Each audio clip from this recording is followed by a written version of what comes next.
150નું એક્ઝિબિશનની સફળતા એટલે રિવાઇન લાઇફસ્ટાઇલનું એક્ઝિબિશન.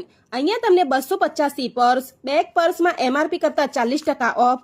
અહીંયા તમને 500 રૂપિયામાં 2 ટી-શર્ટ, ફેન્સી ટોપ, કુર્તીનું collection, Korean short top, corset, 2 piece, night dress, Lucknowi kurti માત્ર 350માં, જીન્સ 550માં, કોરિયન પેન્ટ 1500માં 2 હેવી કોરસેટ, હેવી ડ્રેસનું કલેક્શન મળી જવાનું છે. સાથે તમને જ્વેલરીમાં પણ 1 ગ્રામ સેટ, એન્ટીટાની જ્વેલરી અને સિલ્વર ગોલ્ડન જ્વેલરી પણ તમને અહીંયા મળી જવાની છે. અને કાશ્મીરી ઝુમખામાં તો દરેક પેટર્ન મળવાની જ છે. અને Korean hair accessory, handmade jewellery અને નવરાત્રી માટેની જ્વેલરી પણ તમને અહીંયા મળી જવાની છે. રક્ષાબંધન માટે ચોકલેટની વેરાયટી અને કસ્ટમાઇઝ પણ કરી આપશે. ઓરિજિનલ હર્બલ હોમમેડ પ્રોડક્ટ અને દહીં શેમ્પુ પણ તમને અહીંયા મળી જવાનું છે. સાથે તમને સિલ્ક સાડી, બનારસી સાડી, બાંધણી સાડી, કલંકારી સાડી પણ તમને અહીંયા મળી જવાની છે. તો પહોંચી જ જજો મુક્તાનંદ ગ્રાઉન્ડ, મુક્તાનંદ સર્કલ, કારેલી બાગ, વડોદરાને ફોલો કરવાનું ભૂલશો નહીં.